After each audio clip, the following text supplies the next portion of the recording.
Time check, it's a few minutes past the hour of 1 o'clock on a Tuesday afternoon here in the city of Lagos. And you know what comes onto your screen by 1 p.m.? It's the program Christian New Day on NTA2 Lagos Center. My name is Ivan Dugan. It hasn't changed. And like I like to say, it will not change for all the billions in the world. I'm not alone in the studio today. As always, I have Tunbosun Gilbert. Tunbosun, it's great having you on the show. Whenever you say that it will not change for all the billions in the world, I'm watching out for you. This is the fact. Good afternoon and thank you for joining us wherever you are in the city of Lagos or wherever you are worldwide, joining us on YouTube online. This is New Day, the voice of the new generation. It's always a pleasure to have you with us. My name is Tunbosun Gilbert. Today's program, just wait a minute, we have so much for you. But then, let's go for this very short break. And when we come back, remember, it's still New Day, the voice of the new gen.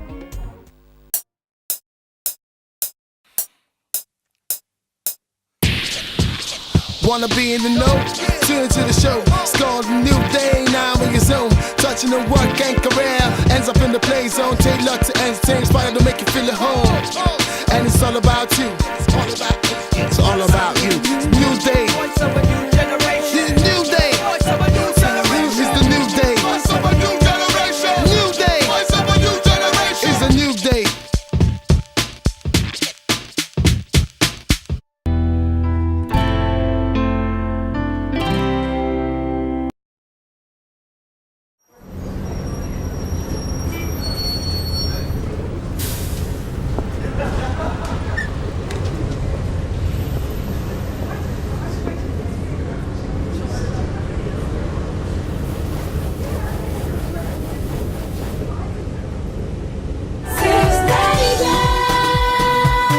Do not deface public property. Do the right thing. Let's change the way we think.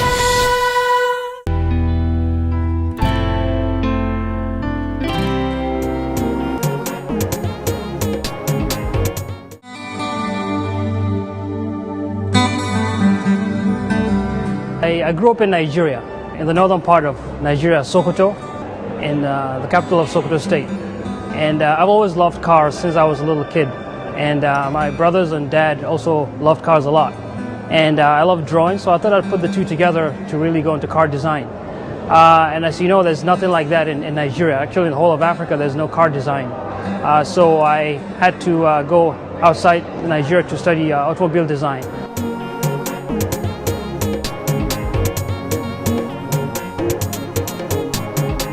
The school itself was very challenging because a lot of people wanted to get into car design, but there were only a few spots. So you really had to be one of the best to get in there. And the competition between the students was really stiff.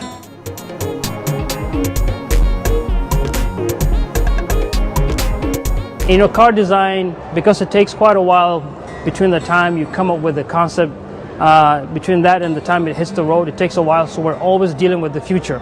So in car design, you must be able to really look down the road, see what the competition is, and come up with solutions. And I personally, grown up in Africa, I take a lot of my inspiration from nature. And I try to pull from that and put into my designs. So I reach into nature, take my inspiration, learn from it, and I apply it to car design.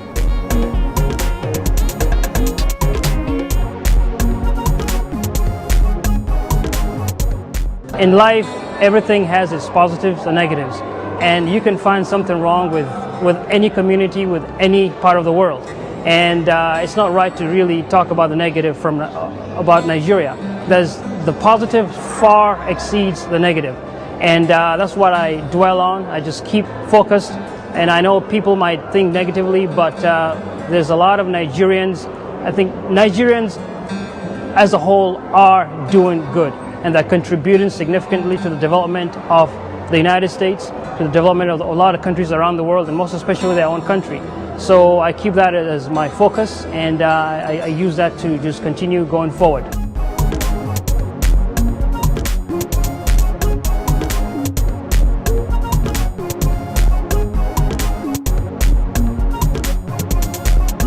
There's so much potential in Nigeria that really all the people from Nigeria living outside the country should really contribute to the development of that great nation.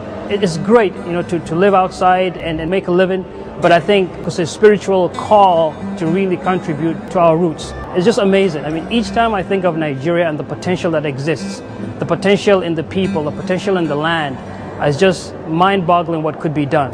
And so Nigerians in the diaspora really need to look at that and know that there's a potential that they can, and this is something that has to be done by both Nigerians inside and outside. But together, Nigerians everywhere can really make a big difference and make Nigeria one of the best countries in the world.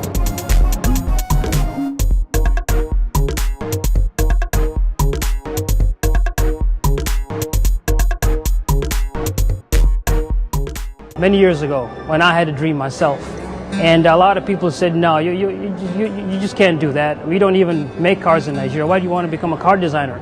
But I had a big dream. I had the passion. And I know that nothing is impossible. We must never underestimate the power of the human determination and human imagination. When we see a young kid beginning to excel, beginning to have interest in something, it is up to the community and the parents to really help that person try to nurture that gift so that they can get better and better. But the biggest thing is never to lose hope and to really believe in your imagination and really go for what you want to do. And even if everybody around you says you can't do it, never give up, just keep on going.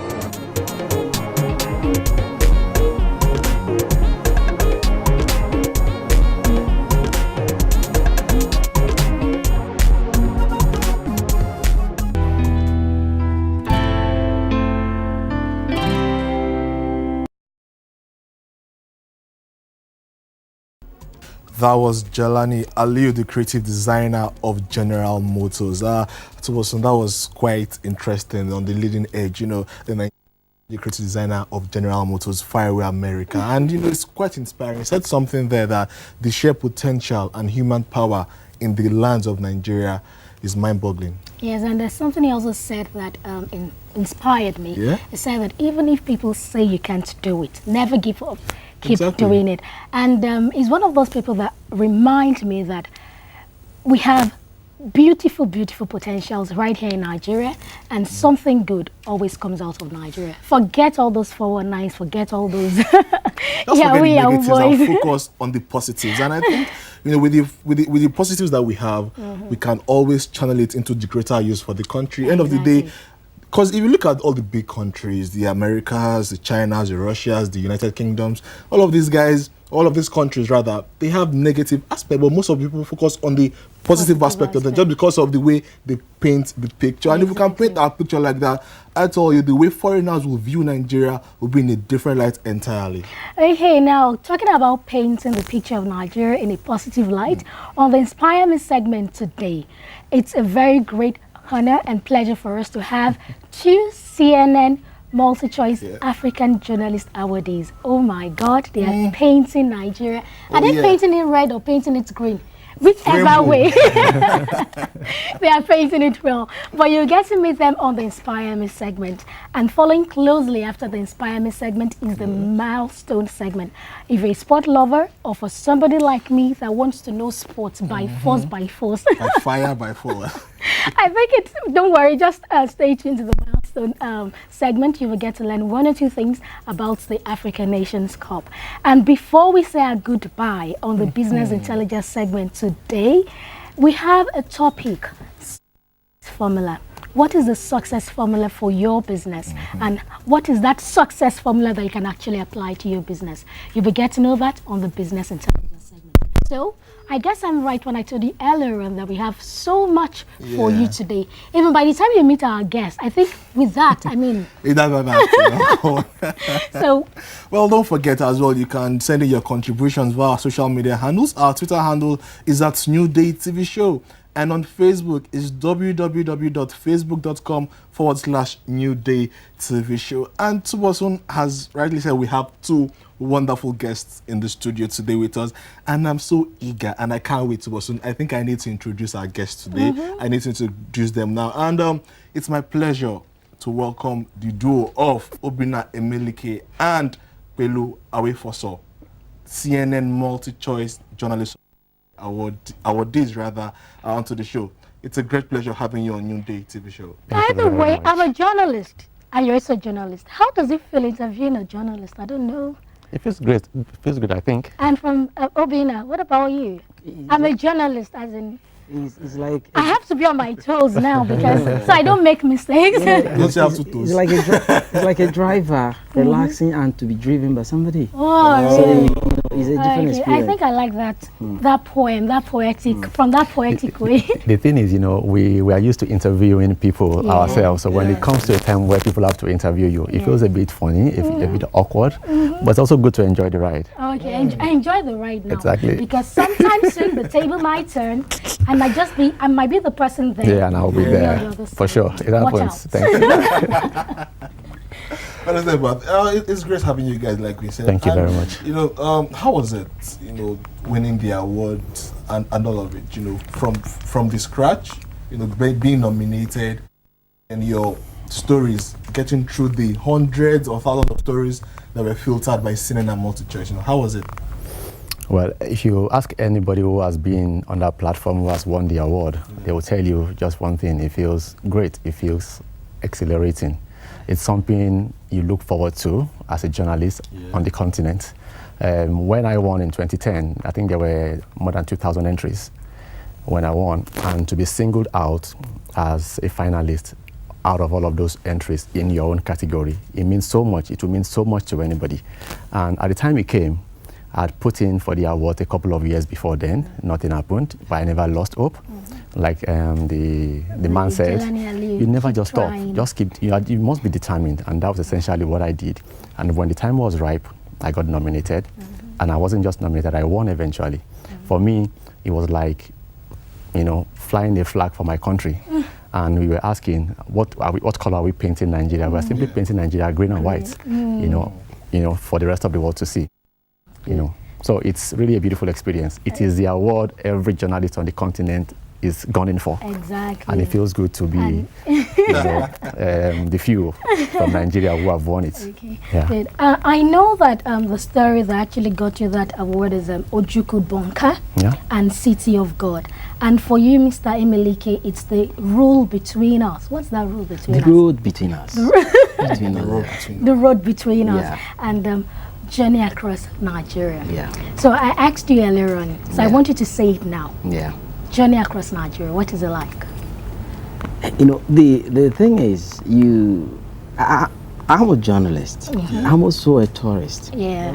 I like traveling. Yeah. I'm always off and on the country. Yeah. And I keep meeting people who keep talking negative things about the country. But I discovered that it's just what we tell them that they believe.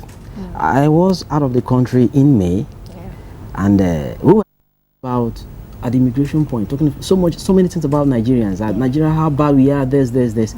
Unfortunately for me, when we go to the immigration for the check and stamping, the people who I thought were Nigerians flashed British passports. I got very angry. I said, "You said you Nigerians, we are killing our country, and you were leaving to tell them you are not Nigerian." So I said, "These are the problems you have because you are never an ambassador of the country because you don't even believe in the country."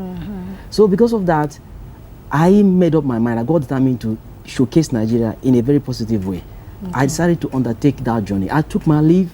I started to go through the country and bring those positive spotlights about the country so that people will see it in a positive light. And when I was to go, I had a South African who has been very, very, a kind of pessimistic about the country. So luckily, Southern Sun paid for him to be on the trip. Then when we saw the negative, because as a journalist you have to be objective, I allowed him to assess it in his own thinking. It wasn't as bad as Hebrew in South Africa. It wasn't as bad as some parts of Cape Town. It wasn't as bad as Durban. I have been to some of all those places. I was almost raped in Durban by ladies. By ladies? Beautiful. Ladies? Wow. But we don't have all those things here. So I made him see Nigeria in a different light. And also everybody who read the story. I started from Abuja. By road from Lagos to Abuja, Abuja to Kanu, Kanu to Jos to Makodi, because I had a relation in Makodi. From Makodi then to Taraba. Then coming back, I took the same way. So in all, I was highlighting the positive side. Like while the driver, who was a Muslim, from Kanu to Jos, stopped to pray, I discovered I recognized that. I gave it to him. That's his religion. going to Taraba, it was a Christian driver. He was even smoking. He even wanted to drink. So these are the complexes, but he keeps seeing them, and it makes you see the country in a better light. And let people know that good things can actually come from Nigeria. Nigeria is beautiful. I know that you're a journalist, but you're focused on tourism, traveling, and things like that. Yeah. I'm still coming back to ask you how many countries you've been to, and by the way, you've been to the 36 states and the FCT of Nigeria, have you? I've been to 30. 30, and you? I've been to 27. 27. Yeah. Wow. And I think that's the thing we need to encourage Nigerians to do. Yeah. If I had my way, if I had the power to decree it, I would say one of the ways we can judge how truly Nigerian you are is how many states you've seen. This country is beautiful. I don't know. I've seen 30 states, for God's sake, in 15 years. I don't regret it. If I would say anything, is that I've benefited from my traveling across the country. I've learned so much. Most of the lessons that I couldn't learn in the classroom, they are things I learned on the field. You know, when I did the stories, I won the award. I was on the road for 10 months, for God's sake. 10 months? Yes, for 10 months. I traveled this country for 10 months. 10 months. And then the result of that was a book called Tour of Duty. Before the book was published, I sent those 2 stories to the CNN. And so when I accepted the award in Uganda, I was like, this for me is justification that Nigeria is beautiful. If those panelists could see those 2 stories and see the beauty in them, then why shouldn't we see the beauty in our country? That is what he's saying. We have complexities. We should be proud of those complexities. We should be able to celebrate them. A complex country, it's a beautiful country. We can't ask for a better country than a complex country. We should be able to mind the complexity in Nigeria and not always talk down on the country. If I show you images that I've taken in all of these years, you'll be amazed. People need to get out of their comfort zone and travel. And learn, there's a lot to see. Okay. I need to get out of my comfort zone. You're talking about Nigerians traveling to different parts of the country to see and assess things for themselves. From December 2012 till August of this year, I traveled around Nigeria twice a month because I was covering local league matches. And so I went to the north, the south, the east. I went everywhere possible that football was being played. And it's quite difficult traveling because on the road, you encounter different things on the road. So many. The roads are in deplorable state as well. And not as deplorable as they used to be. Yes, but they are still deplorable. They are still, Exactly. That's my point. And these are things that put off the average Nigerian. The fact that they will inconvenience themselves just to go and see the other part of the country, it puts them off. So what's the drive? What should be their goal whenever they want to go on such expedition? See, I think when you want to travel, and like everything you want to achieve, you have to look at the end results. Let the end result be what guides you. Let it justify the means. Like I said, the roads are not as deplorable as they used to be. I'm not trying to say anything misleading here. Like I travel every month around this country. I will say I think the roads that I've seen that are bad are maybe like 20%. I am a road runner. I travel overland by road. I don't take flights all the time because the pleasure of traveling is seeing so many things while you travel. Exactly. So if I see so many bad things, I will tell you. But the roads are not as bad as people think. The roads may have been bad 5, 6, 7 years ago, but now they are better. So many constructions are going on. Now, so look beyond the obstacles. Look beyond that and go and see what you have to see. Just a few days ago, a friend of mine who knows what I do sent me an email. Pelu, we need to spend our Christmas holiday somewhere. Recommend for us. And I recommended places for them in about 3 states based on my experience and my knowledge. If I didn't travel, I wouldn't know. But because I've been to those places, I've seen them, I've seen what they can offer, and it matches what they want. I gave it to them and they were like happy. They're going to make their choice. So Nigerians to some extent are trying to travel, but we need many more people traveling because there's a whole lot. America celebrates is 50 states is diversity. India celebrates is. Why should Nigeria not do so? So there's just a whole lot to inspire people to travel. And if they need more proof to say, why do we need to travel, they should come and talk to me. I will show them images, I'll show them stories. There are so many of them on social media, on the website that I've published that encourages people, to actually, to go. I know that you write something on Walkabouts, is that correct? Yes. And you're also an author. Oh, yeah. And most of all those things you do is based on tourism, traveling, and things like Arts that. and culture of Nigeria. Yeah. I'm coming to you, Mr. Emelike, because I know you're so passionate about tourism and culture. Is there any other thing you do apart from that? Well, the thing is, it's a passion that I think I trace back to my dad because he worked with this. He had a little he had a kind of passion for hospitality, and I think I took from my dad. The thing is, I do a lot of things. I do review for Cheap Advisor. I do write for so many foreign media. Exactly. And I'm also part of I'm a kind of assessors for some travel awards across the world. Because what they do, they look at what you do, they think you know that, and they get you on board. For instance, somebody stayed at Lacampine and made a mess of Lacampine. So I was called. That was my first job with Chief Advisor. I was so, Obinna, you around? Can you go see this for yourself? We want an objective assessment. So what they do is, one of the panels I am in was recommended by Chief Advisor. They said this guy did a good job for us. Can you, something like that. Like Pelu was saying, I also recommend holiday places for people. You're talking about bad roads. Tourists are not after the bad road. What they're after is, what am I going to see? How is it like? They're not Simple. Just tell us what it is. Don't put me in a 5-star hotel. I want to stay in a starless hotel. But what I'm going to see, how pristine is it? I want to be closer to nature. So if I go there, the way I think it should. Have you heard about Gambia? Gambia doesn't have any facility. The capital of Gambia, Banjul, is like Oshodi. But when you go to the destinations in Gambia, they are sweet. They are the best in West Africa. You see the Makasutu Game Reserve, the forest, whatever. The beaches are super. The hotels are like Sheraton Gambia was built. They didn't destroy anything. It's like just you just I kind of sculpted something in a cave. They didn't destroy anything. The landscape, they left it the way it is. So it is all about we deciding to do something and do it right. People recognize you based on that. So based on my passion for travel and tourism, there have been so many recommendations, and there are so many things I do without my knowing even what I'm doing. You know, the reason I actually asked you that question is, I mean, from the way I say it, I would say that you're actually selling, in quotes, travel and tourism to us. And somebody might just be thinking that, am I going to gain from it? So that's why I told you to mention those things you do, so that they can know that even if it's not only political news we want to hear, it's not only sport news we want to hear, because it's a very great sport fan. Good. So, I mean, even from the travel and tourism, we have so many things. Okay, sorry. Let me just cut in. I was in last May. I was in Manchester, coast of Virgin Atlantic. They took us to see Little Red. Little Red is like a local flight.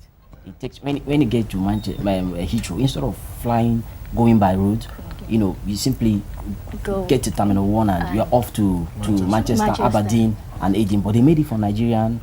With their Nigerian clients, because a lot of Nigerians fly over there, fly to those places, because they read my story. They said most of the ones that the aviation guys are writing, they are writing just based on news. They are looking for somebody who will just relay the experience of passenger, not a journalist. So it's a passion. So when you pick the passion and develop the passion, it ends you so many things. You don't even know how the money comes. You don't even know how but you keep moving. I think from what you're saying now, I just might go back and, refocus, maybe travel, tourism, even watch out. But anyway, we'll still come back to you, but let's go for this very short break. And we'll be back. It's still New Day, the voice of the new generation. Stay with us.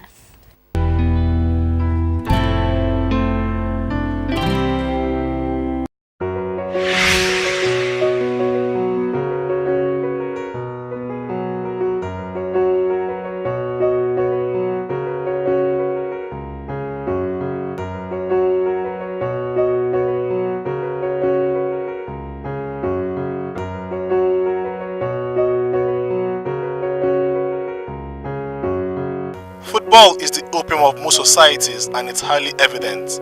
Right from inception in 1863, it has grown in leaps and bounds, playing a major part in modern economy, with about 250 million players currently playing in over 200 countries. The Europeans, Asians and South Americans had already accepted the sport into their fold and formed professional bodies to regulate it.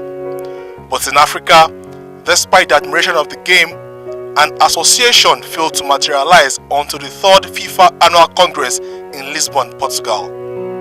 The Congress took place in June 1956 and brought about the Confederation of African Football, CAF. The feat was considered a milestone and victory for African football. Immediately after its formation, plans were put in place for the inaugural Continental Showpiece, which took place in February of 1957 in Sudan. The championship was won by Egypt.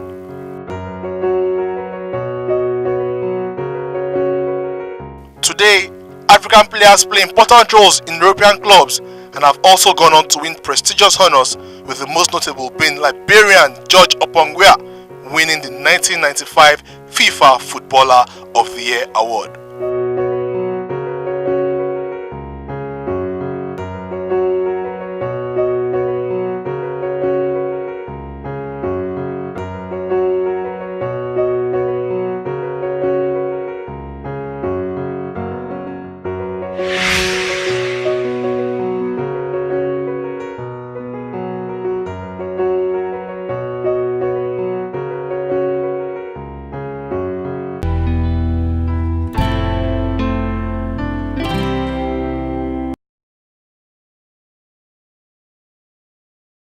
Welcome back. Already on social media, we received a couple of questions for Pelu and Emelike. And this one is asking both of you actually. It says, how do you see travel writing developing both in Nigeria and more generally?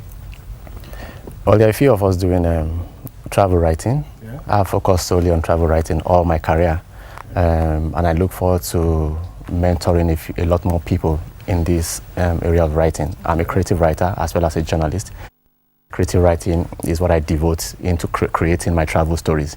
And I see a need for so many more people to get into that genre of writing, which is basically non-fiction. I haven't seen so many. I'm eager to find people to train, to mentor, to lead in that direction, because I write a lot of travel stories within for publications abroad, but there is need for many more people doing the same thing. If we really want to sell Nigeria, we need many more people like him and myself who are writing beautifully about the country. Yeah.